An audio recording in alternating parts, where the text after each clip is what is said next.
خبر رساں ایجنسی کے مطابق اسرائیل نے جمعے کے صبح ایران میں درجنوں مقامات پر فضائی حملے کیے ہیں۔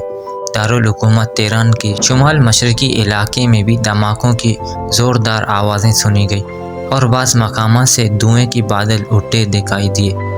ایرانی میڈیا نے دارالحکومت تہران کے شمالی مغربی اور وسطی علاقوں پر حملے کی تصدیق کر دی۔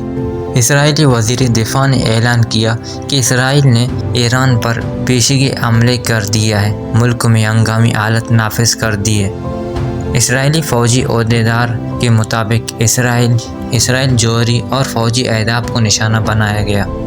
اسرائیل نے ایران میں درجنوں مقامات کو نشانہ بنایا۔ اسرائیلی فضائی کے درجنوں لڑاکے طیاروں نے حملے میں حصہ لیا۔ امریکی اخبار کا دعویٰ ہے کہ اسرائیل کی جانب سے ایران کی فوجی قیادت کی رہائش گاہوں سمیت 6 فوجی تنصیبات کو نشانہ بنایا گیا۔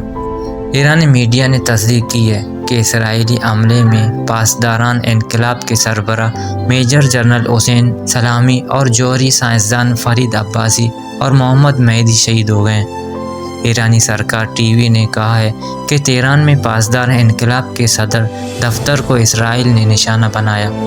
ختم انبیاء ہیڈ کوارٹر کے کمانڈر میجر جنرل غلام علی راشد کی بھی ان حملوں میں شہید ہونے کی تصدیق کر دی گئی ہے۔ اس کے علاوہ ایرانی سپریم لیڈر کے مشیر اور محافظ کمانڈر شمخانی بھی اس اسرائیلی حملے میں شدید زخمی ہوئے ہیں۔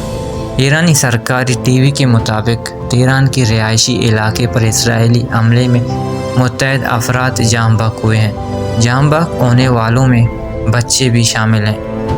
اسرائیلی فوجی عہدیدار کا کہنا ہے کہ ایران کے پاس چند دنوں میں 15 جوہری بم بنانے کے لیے کافی مواد موجود ہے۔ اسرائیلی یقینی بنا رہا ہے کہ ایران کے پاس جوہری ہتھیار نہ ہوں۔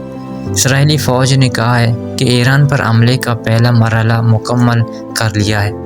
حملے میں ایران کے جوہری اہداف سمیت درجنوں فوجی اہداف شامل ہیں۔